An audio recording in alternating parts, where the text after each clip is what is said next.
All right, we are live on YouTube. This is the July 23rd, 2021 meeting of the Node Loaders team. I am just looking for the document again to put the YouTube link in. Didn't seem to manage to copy it. Oh well, we'll find it later. All right, so I think we only have one thing on the agenda so far. I took off that like discussion thread because we haven't been discussing that, and I don't think we need to discuss that any further. So there's Jacob's PR, which we should talk about. Is there anything else I should put on the agenda before we get started diving into that? Just in some corollary PRs, we're having some problems with error messages, and we'll get to that when we talk about consolidating.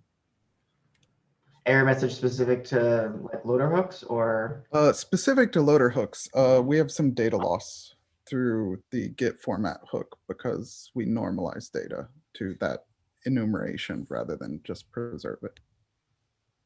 Okay. We'll get to it. Okay, cool. Anything else? Any other topics to put on the agenda? All right. So Jacob, I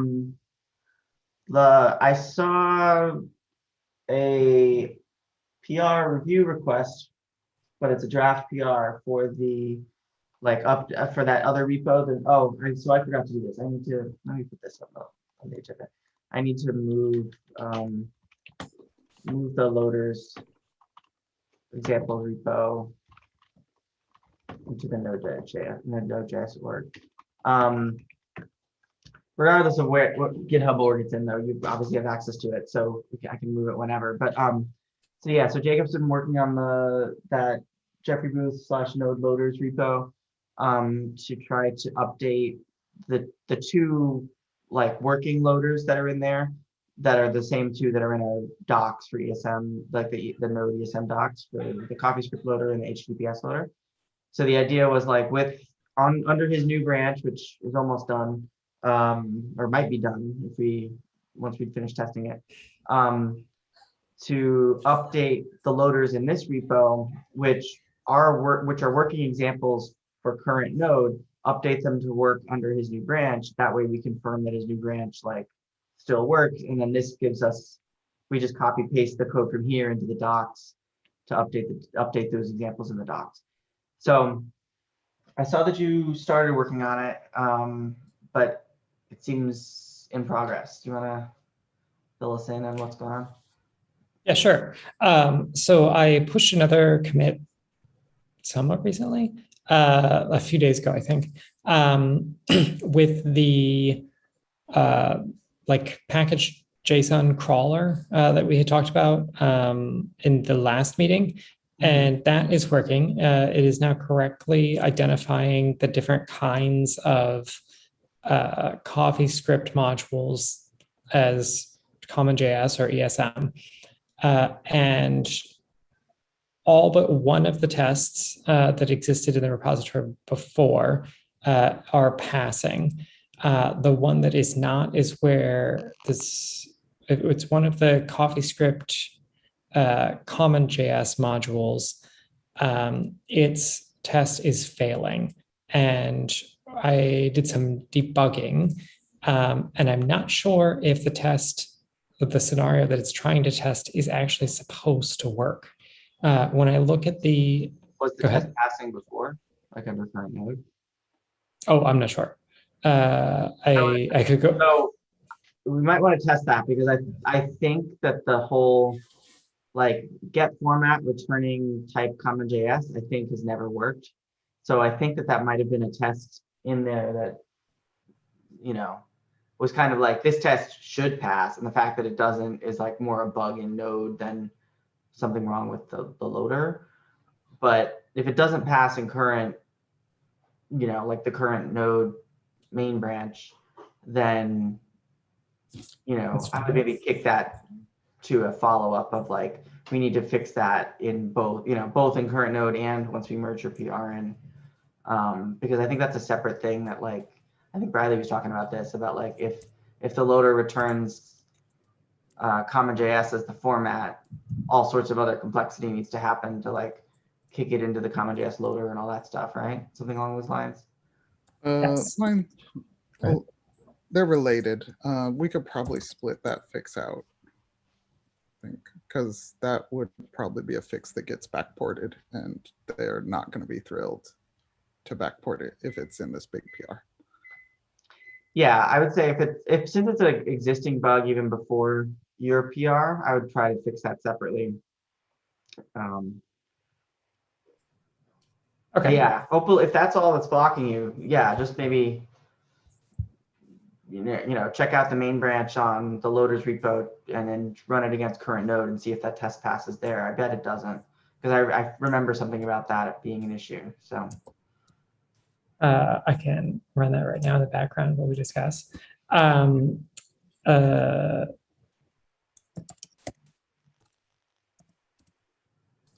oops, sorry. yeah, my only Um, other, I mean, it seemed very in progress because you had a bunch of like console log statements in there and stuff. So I wasn't gonna like start digging through it and giving you like PR notes on it. So I guess just let me know when you think it's ready for Well, that. if we say it's acceptable if it fails in the current node, then it is, I think, good to go. I was checking the tests in the Node.js repository itself to see this, because it has many for CommonJS stuff in ESM. And for many of the cases, those tests are all passing. And I noticed in one in particular, it said that some named exports of CommonJS modules don't work, and like they're not supposed to work. So I was thinking maybe this is one of those things. Okay, two things. I don't think, and correct me if I'm wrong on this, but I don't think there are any tests, because all the tests in the node repo have to pass. I don't think there are any tests in Node regarding loaders where like format CommonJS is returned, because I think that just always fails right now. Like that's just like an unimplemented feature. I think it should be allowed. Well, it's something we should support, yeah, but it's just like no one's gotten it to work yet. I don't think. I mean, I could be wrong on Should this. just pipe Correct me through. if I'm- I think there's a bunch of special cases to try to get the error messages to be nicer, particularly around trying to detect if somebody's using a transpiler, and I think that might be the culprit. I know at some point in time it did work. Oh, I thought it was okay. I thought it was I much have bigger loaded than it that, and that like intentionally. loaders had returned no way of passing off stuff to the common, like loader hooks had no way of passing stuff off to the CommonJS loader, and it was a much more complicated thing to solve. But if it used to work, then that would be great. I don't know if it currently works. The sheer amount of like massaging done and finalized resolution is big. So I'm wondering if it's in there that the error is. So I would say, Jacob, if that test doesn't work in current node, then maybe just, if you don't mind, adding a comment to that test in the repo saying that like we need, this doesn't work, we need to come back and this is like, maybe we should You can even mark it as flaky. That's generally what you should do. Okay. Well, it's not like it sometimes works. It just never works because of Well, a you're bug not going to be able to land the PR if it's not marked as flaky. Well, it's in a separate repository. Like all of the tests Once it gets upstreamed, which all the tests should be upstreamed eventually, like it's got to be fixed. Upstream, you mean moved into the node repo? Yes. So we can't move this stuff into the node repo because like this example is like the CoffeeScript loader. It depends on CoffeeScript itself. So I didn't want to like have to add the whole CoffeeScript project into like the node repo. So that's why it's just in a separate repo. Well, if it's not going in the node repo, it should go in Canary in the Goldmine, which does integration tests against ecosystem, which is what this is.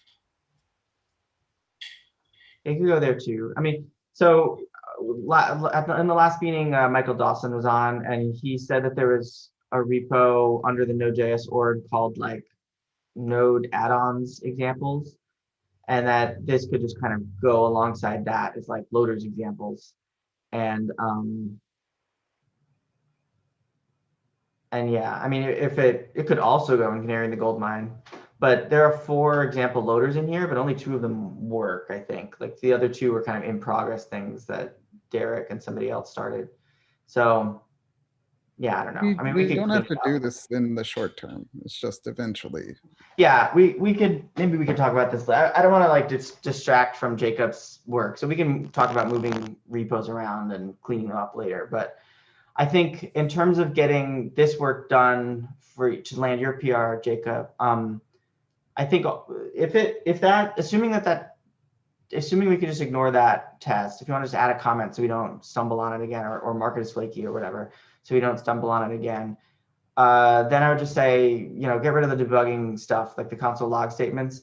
And because we need to copy paste this loader into the docs, it should all be one file. So like that separate file that you made for the package.json tree search thing, let's just move that function into this file so that we can then copy paste this file into the docs, if you don't mind.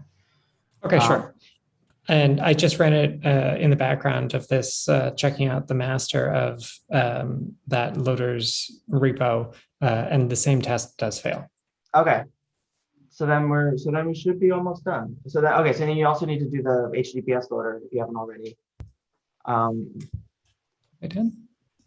It's the other Remember. one of the I'll other look. loaders in that repo, or one of the other example projects in that repo. Okay,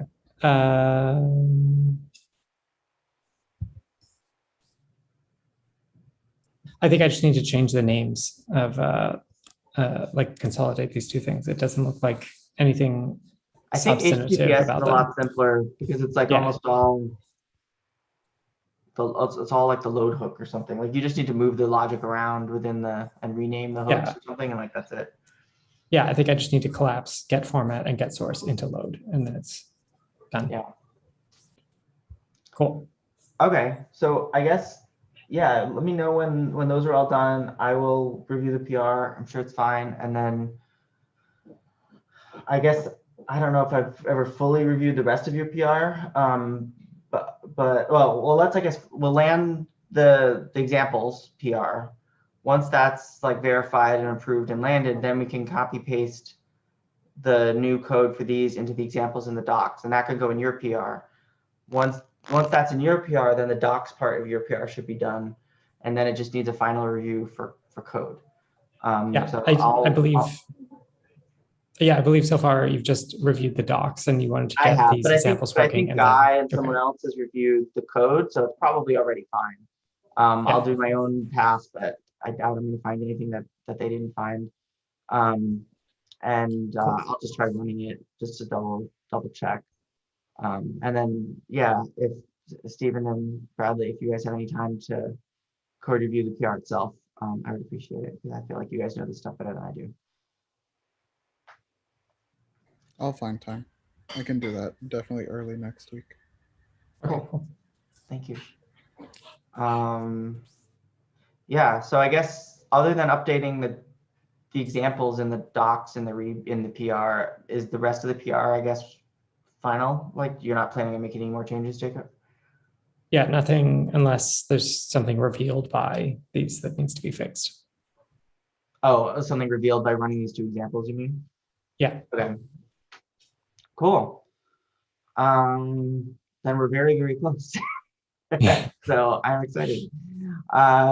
Yes, and and I'm sorry this has been taking forever. Let's, I guess, try to figure out how to do. I mean, you've gotten us like 3/5 of the way through our roadmap, so hooray for that. But let's maybe try to do the other 2 bullet points as at least 2 PRs.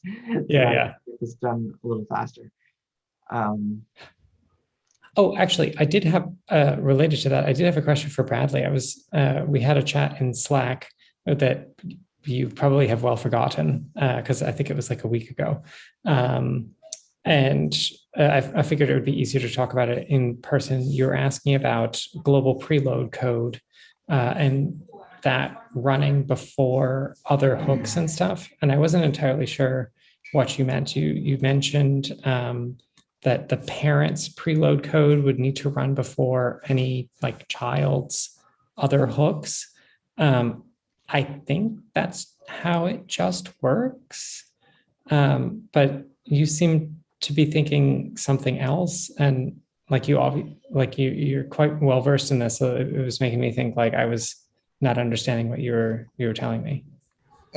So I think that was a different topic, but you were mentioning earlier that what if we expose not just the current hook, but also other hooks from the parent that you can call into? Oh, yes, that in the load hook, instead of having one of the arguments be Node's default load hook, that it would instead expose, I don't know, like an array or something that would contain get format and get source instead of the consolidated one.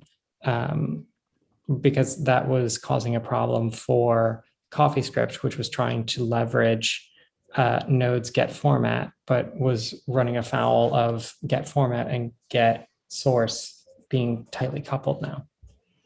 Well, only because I was trying to cheat and not have to implement the like searching the file system for package.json logic myself. But Well, I mean, that yeah, was a bit but of like a hacking thing. I think it's kind of like a legitimate thing to try to leverage. And like if we can do it and it's not like bad, and then it's just like a choice of doing it or not doing it. Then I I mean, I think think we talked worth about that considering. as like a get package metadata function on module. And I think the argument for putting it in core is because Node itself already caches every package.json in your tree. So having it in core could mean that Node could just like return what's in its cache versus like kind of by definition, anything that's third party would have to search the file system. It'd be a lot slower.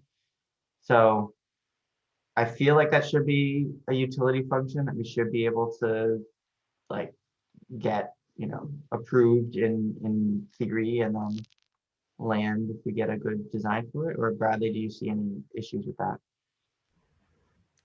I mean, there's a big discussion on core about it. There are a lot of people who say get the right package JSON, and they disagree on which is the correct package JSON to return metadata about. Because there are two package JSONs generally.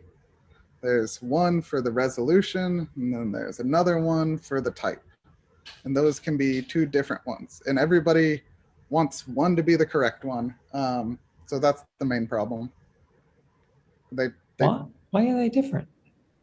Because if you resolve into a subdirectory, it can contain a package JSON, which is different from the one used for resolving your package exports. So let's say we have a package. It has Gotcha. a dist/CJS, but it is type module. You see the require condition, you redirect it into dist/CJS, which has type CommonJS. And okay. And then that package's type is the authoritative one because it's they're the both one... authoritative. Neither is authoritative on its own. They both do different things. So the problem is people say, I want to get package metadata, but they don't say which package. Because there are multiple packages. For this one, the specifier is telling them exactly which package, no? No. Like it's saying, I want the stuff for this one. No, you want to resolve against that one, but you want the type from the other one. Yes. So there's two packages, two package JSONs. But not for the same hook. So like the resolve one would use the resolve one, and then the format one would use the other, no? But then you need two different APIs. Get package metadata for resolution, get package metadata for format. Well, or one API that just returns both package JSONs. Like That is as not two separate properties. Like it possible. returns an object with type and exports and type and resolution, and then the bodies of the two That's not always packages. possible, unfortunately, because if you're given an absolute path, you don't have a resolution one. So, like Well, then it would return undefined. just or stop something. trying to make it one API. Just make it two APIs. All right, fine. Like it's so much simpler. Like Well, then we Can't can we do implement that just the then? one we need for this Yeah. purposes is like get If you package type or something like that.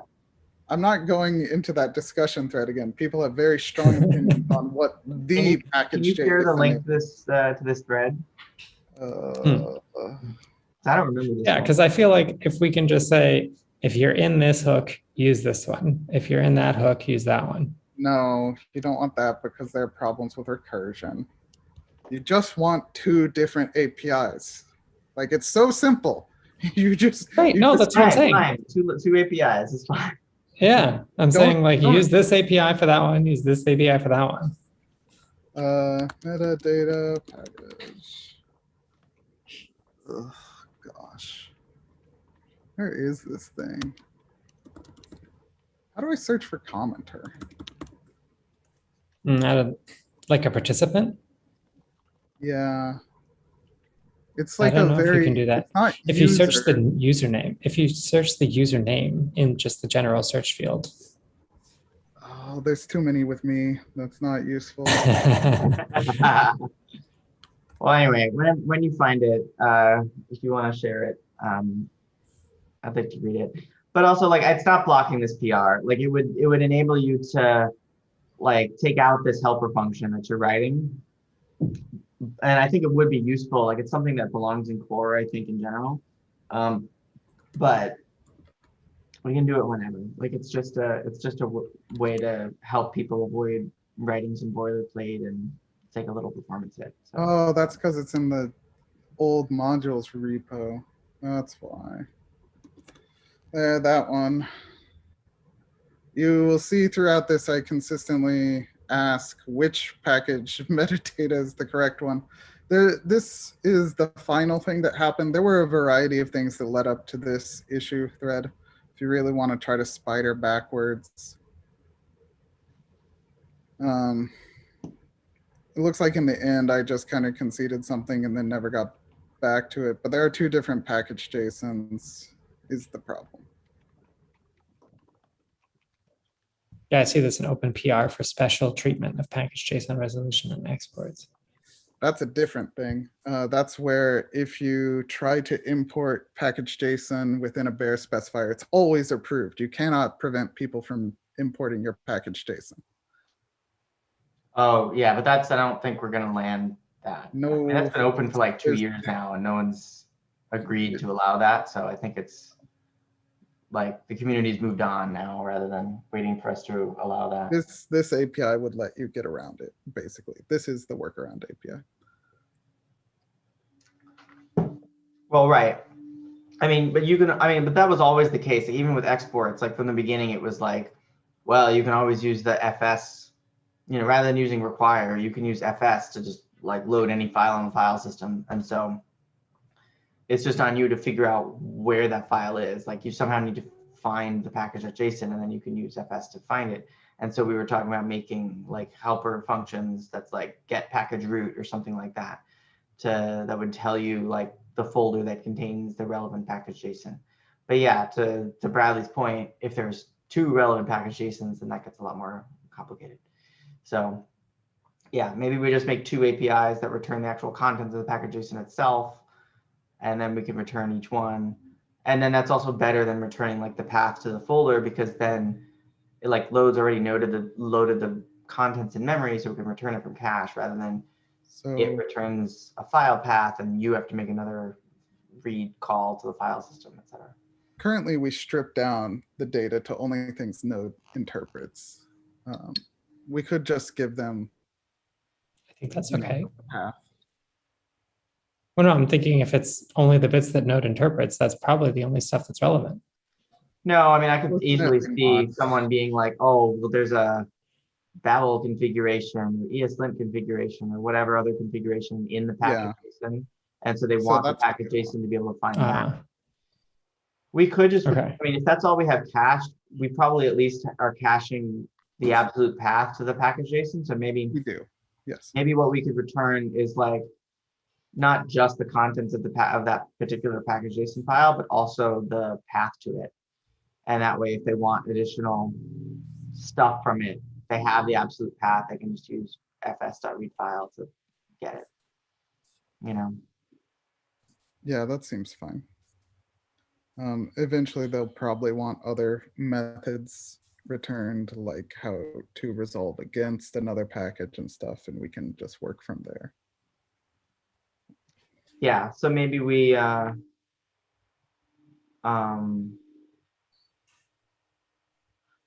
So we just like design the API in a way that we can add more properties or methods. Like we return a class or we return an object that can contain more properties in the future or something like that. So we can keep adding stuff to it to Bradley's point. So.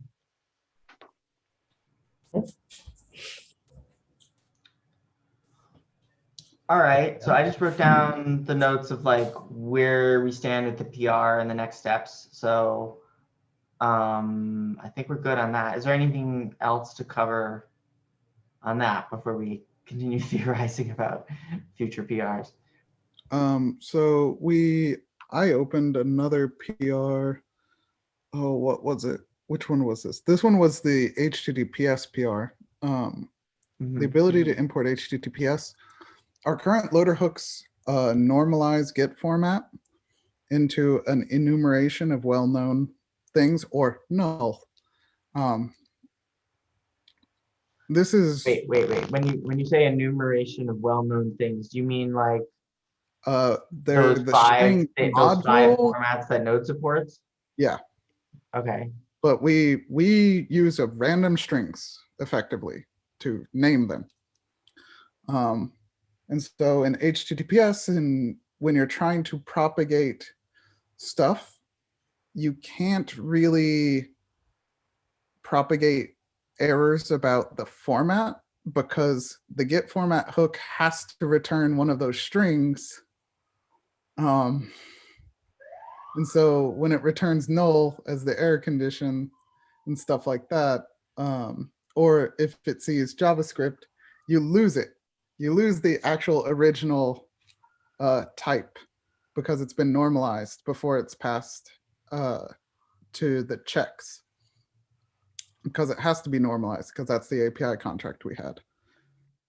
I still argue we should use MIME types when passing these things around. I'm totally fine with using MIME types. I know there is heavy pushback against it from Jordan, which is why we don't. We couldn't land it. But he's not, unless something's changed, he's still not a core collaborator. He is. He has a bit now. Oh, he is? Yeah. When did that happen? I don't know. I don't track that. I just see him on the contributors list. Oh, I was looking the other day. I saw him on TSC. I didn't see contributor. Okay. Because like it's been proposed that he get one, but you know, people including me have blocked it because of this. He continues to veto things he doesn't like and never compromises. And so we were like, look, we need some way to like overrule him. It's gonna be difficult. So I guess maybe it just happened without when the hooks discussed with, I don't know. When the hooks are consolidated, this isn't too much of a problem, I think. But if you split them out again, like what we're talking about with Slack, this problem exists. Likewise, if we do child loaders, you can't like decouple out a GET format and a resolve. So I don't know what we want to do once we have multiple loaders. If we're going to go down that route, it'll have the same problem. Well, okay, let's back up for a second. I don't think we're going to be splitting them out again. Like that's the whole point of this PR is to merge them together. But like Jacob was saying, like when you have in Slack, the desire to separate out the pieces of metadata, you want to call the individual bits.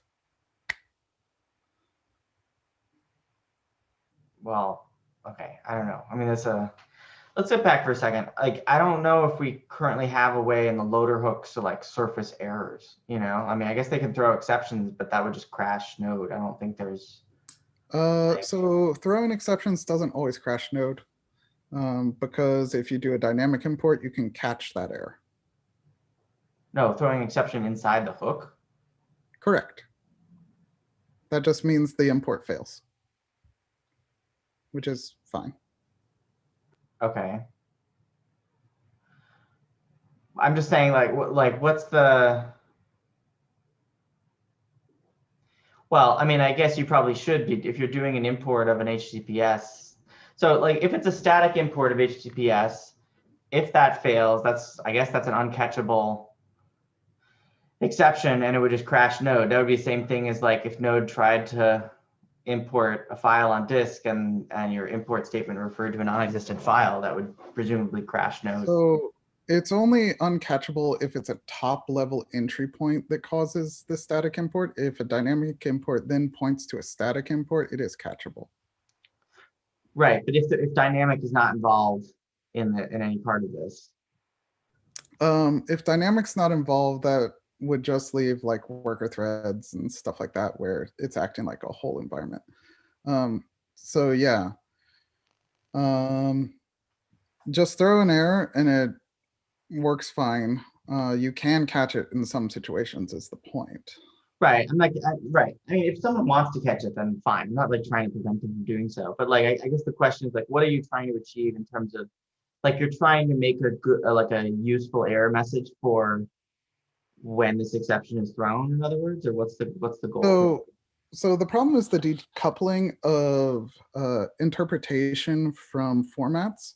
So you can have HTTP suddenly allow CoffeeScript, for example, because you return content type CoffeeScript. That's not in our special enumeration in any way.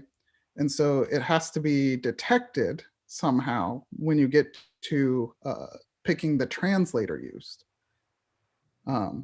So the translator is going to be basically your get source hook returns one of those 5-ish well-known formats that Node can evaluate, and it's been transformed in such a way that it can actually run the CoffeeScript code in one of those formats. Right. So if you separate out those and you get to get source, it doesn't have exactly a one-to-one mapping with what came out of HTTP, because we map mimes to strings of things. So we don't know that that mime is invalid at the end of get format. So we've lost the data for what the original mime is because we've translated it to something else. But we do know that we can't get an actual source translation of it because it doesn't map to anything. It doesn't map to one of those 5 well-known types after running the loader hooks. So we know the format's wrong, but we don't know the original format. Under the new thing, like once Jacob's PR lands, though, get format and get, like, for the HTTPS loader. I mean, he's about to work on this, the example HTTPS loader. Like, the new load hook would be doing the work of figuring out the format and getting the source. Yes, So, like, so it would be that works inside. fine. Huh? Yeah, this would solve our problem. Okay. To some extent. But the problem is going to be once you get to multiple loaders, then you have the data loss again, where if you have a single HTTPS loader and it maps prv.vnd/coffee, I don't know what the general mime for coffee used is. Yeah, whatever. If it maps it to like the string CoffeeScript, all you see is the format CoffeeScript in the loader that has to, evaluate CoffeeScript, which is separate from the HTTPS loader. Isn't that fine? Because then then the CoffeeScript loader can say, oh, this is me. and then it But returns if you don't the have the compiled source. CoffeeScript loader, if you don't have the Mhm. CoffeeScript loader, you see format CoffeeScript undefined. But where did format CoffeeScript come from? It's not in any of your Oh. network. Right, So then it we're bounces to the node default load hook and load a node would error on it because it's like, I don't know what to do with this format, which is one kind of of what the you should do. one of the But things it's that not we the have original. planned.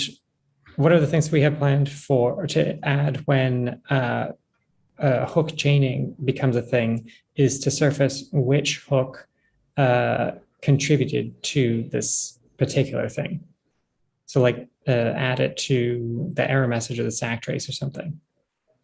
So will that That's not address really it? going to help, because the If problem it- is you've taken a MIME, something that like a user can see on the network, like this is a Mhm. thing. They can debug it. They can find it in particular. They can find it is the important part. Mhm. But with our API, we've said you can't really use that string. You have to map it to this other stuff. And so we're going to lose that information of what's on the network. We're going to map it to something else. Technically, you could use like Wireshark or Charles and find it out. The information is No, not totally inaccessible. you find PRV/VND/coffee or whatever. You don't find Yeah. whatever the map is. So your error message generally is not going to match what's on the network. So even with Wireshark, you can't find that this is the file. This is the thing that has an invalid format. You just see Sorry. it's not coffee script. Mhm. You Well, don't see the MIME. okay, stepping back for a second though, I feel like we should land Jacob's PR first, and then I kind of almost feel like I need to see like a test case of like, here's some example code that demonstrates the error, you know what I mean, or the issue.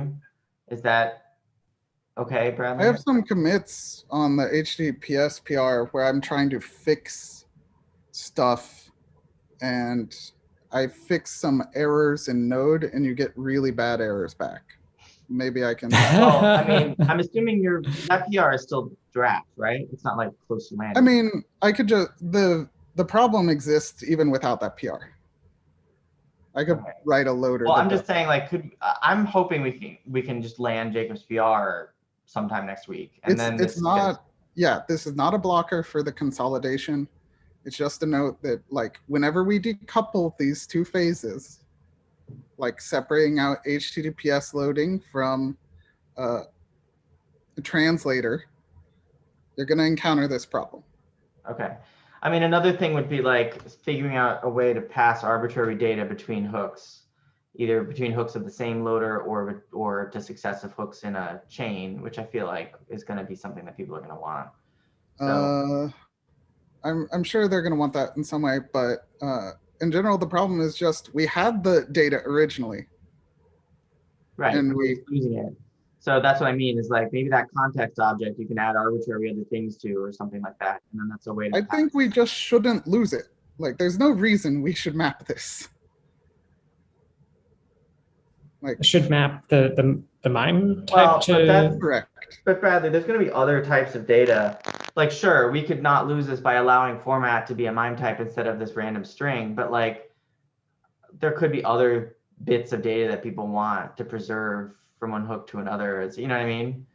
I don't disagree, but we should remove the loss. And we can talk about removing the loss separately from arbitrary data. Okay. Yeah, okay.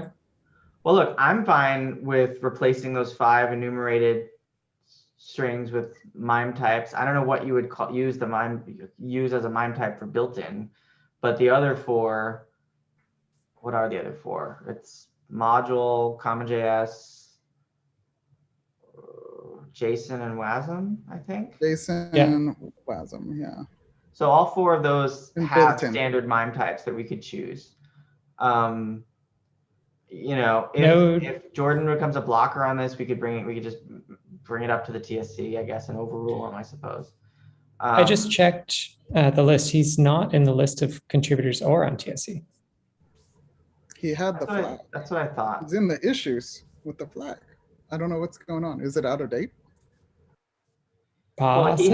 he had a vote in the modules team, but when we kind of dissolved the modules team, there was discussion of whether he should be made a core collaborator or not. And basically it was like, hey, he was a problem on the modules team. He forced us to take votes on things when we were trying to operate on consensus. Like, and he doesn't seem to have really changed in terms of like his way of operating. He could add a lot of friction to, you know, making things happen that people want to make happen on PRs in core. That was part one. And the other part was like, well, he's not contributing any code, so does he need the bit? Like, all it would enable him to do is block other people. So it's sort of like, you know, he can certainly give, he gives voluminous feedback already. There's nothing stopping him from continuing to do so. So it was like, it just doesn't need it for anything. So I think that's where we landed, and then it just got tabled. You know, I'm sure it'll get revisited at some point in the future, but at least as of whatever, a year or two ago, that was like the discussion. So, and I'm aware that this is now recorded on YouTube, whatever, but that was the discussion, and so it was, that's where it landed. So anyway, I mean, look, he'll still voice strong objection to the PR on when it's opened on core. He might even put like a request changes review on it, and someone will have to point out that since he's not a core collaborator, it doesn't matter that he's blocking it. Yeah, I don't know. We can deal with that when it happens. I mean, I guess the bigger question is like, are there any other people who also agree with him on this? Because if it's not just him, then we really might be blocked on this. And I feel like he wasn't the only one who didn't like MIME types, but I don't know. He might, though those other people might have left the project by now or aren't actively involved anymore. I don't know. I know Jan Krems was not thrilled at the idea. I think those were the two big ones. I don't remember, but I feel like there was something with JDD in it. That was a long time ago. I don't think he's gonna care. That's all I can remember.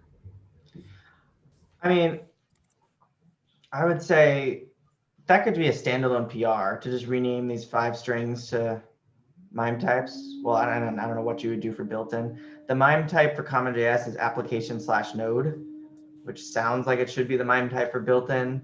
So you might get some people complaining that like you have 4 MIME types and then the string built-in. Like this might not be any less confusing than what we have now. Wait, you said the MIME type for JSON is application node? No, for CommonJS is application node. Oh, sorry. Okay. Which sounds like it should be the MIME type for Yes. for built-in. So there might be people who object based on just on pure DX confusion. So I don't know, but yeah, I would say like that could just be a standalone PR, and then that PR could be the lightning rod for anyone to argue about this. And I'd say before we even worry about Jordan, there might very well be other people who complain, and it might be something where like we have to make an argument for why this is better than the current. Like, yeah, maybe this isn't perfect in terms of like it's not, you know, yeah, we can think of reasons why people could be confused, but also the status quo has these other issues, and so it's like, which is the least bad option? You know, I feel like that could be where that would be I would imagine that's where the conversation would go.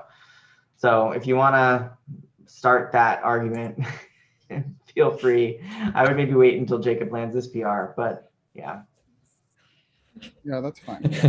I'm not going to block it. I feel like MIME types make more sense than arbitrary strings. So I'm in favor. I just had to look back on what my opinion was. I liked the idea. I was like, this convention exists and it's working. So let's do it. Yeah. Well, node built-ins are written in C, right? No, they're. What are they written? Sometimes. Oh shit. Okay. Well, I think they're usually. Well, I don't know. I think they're usually like JavaScript that might call into the C natives, like fs.read file is, I think, a JavaScript wrapper over a native C thing. Okay. So I'm sure not all of them have C implementations under the hood. Like path.sep is, I'd assume it's just JavaScript. You know what I mean? Like there's All API bridges publicly exposed should be over JavaScript wrappers. Ah, okay. yeah, but not necessarily all of those wrappers have native C underneath. Like I bet some of them are just JavaScript and that's it. Yes. Okay. Why did they make CommonJS application node? What would you want it to be otherwise? It had to go under application due to current rules for MIME type registration. And then you had to pick one word, ASCII. True. I was the person True, who true, registered. Oh, really? Oh, just There weren't many shove, options. shove you under the bus. There weren't I don't many know. options. Yes. That's I was so looking cool. forward to registering .cjs, you know, because like Yeah. I came up with that file extension in the modules group, and then I was like, oh man, I'm gonna put my name in internet history by like adding it to the MIME registry. And then I get there and I think Bradley had already registered it like 3 years prior. I'm like, damn it. I mean, Well, we can add Holly your name. hindsight says. Oh, I think because you don't register, the thing is you don't register extensions, you register MIME types. So I think Bradley had registered application node in like 2015 or something. Jeez. And so it would have just been adding .cjs to the list of extensions that. Yeah, but we can add you as a maintainer to it. Sure. The only time I mean, I'm never gonna create another file extension, so this is my one chance at internet glory. But yeah, so Bradley's the keeper of the standards, I guess. Okay. Could we create some like piggyback off of that and say like application node like core built-in or something, and then just don't Create a new MIME type for built-in application node built-in. You don't need to. I mean, it still qualifies under that same MIME type. It's just saying basically if you're loading over the node URL scheme, it's loaded differently. That's it. we're right, but we need a way to identify that, don't we? We need a way to like currently we're using format built-in means something special Well, for the Not translators. really. Oh yeah. Format built-in's kind of ignored. It's just a check that the eventual resolution is over the node scheme. Actually, yeah, you would never use this in a situation where you would have ambiguity, right? Like someone would be explicitly saying this is node : something something, or it would be in some scenario because they where don't we have would be able to yet. determine this. Correct. I mean, maybe this is something, maybe the PR that renames these to MIME types could also tackle this case of like rethinking how we handle format built-in. Maybe we don't need it as a separate format at all or something, and you know. So it was added a long time ago because people didn't know what to return from get format. We had to give them something. And then there were arguments at that time, like 4 years ago, about it's nice to have a format that enforces it is a built-in. I mean, we could just leave it as a special case where that's the one that's not a MIME type, because like built-ins are a special case, you know. Yeah, we could do that. You can also use abbreviations. Like we can keep the abbreviations. We just need to support MIME types. So like you wouldn't. Oh, like in addition to the 5 that we have now, there would be aliases for.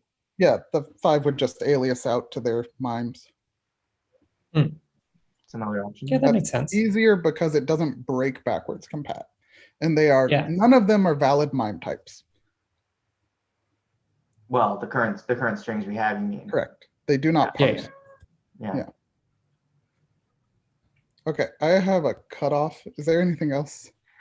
Nothing else from me. Jacob, are you all good? I think I'm all good. All right. Well, I look forward to landing this soon. Stephen, did you have anything you wanted to add or bring up? Cool. I'll hopefully have the updates to the HTTPS node loader example thing in the very near future. I'll send that off and then I'll remove those like debugger stuff from the common.js one and Cool. add a note. And if you don't mind just pinging on the Slack, on the ESM Slack channel, or pinging directly on the Node.js Slack, just Yeah. to make sure I don't miss the GitHub notification. Maybe Bradley too, if he's going to look at it next week. Just let us know when it's ready to be reviewed. Yeah, sure. I've been having a bit of trouble with Slack over the past few days. I don't know, because I tried to send Bradley a message and it just failed. I already emailed me. That's just my Okay. You can email, you can have my DMs on Twitter, whatever. Oh, that's true. Oh yeah, we are on Twitter. Yeah. Okay. Cool. Anyway, I don't want to miss like miss a GitHub notification and see your notifications, and you're waiting a week for me. So yeah, please reach out. I might not be able to do the review like that day necessarily, but at least then you'll know I know it's on my plate. So right. Cool. Will do. Thank you, everybody. Ciao.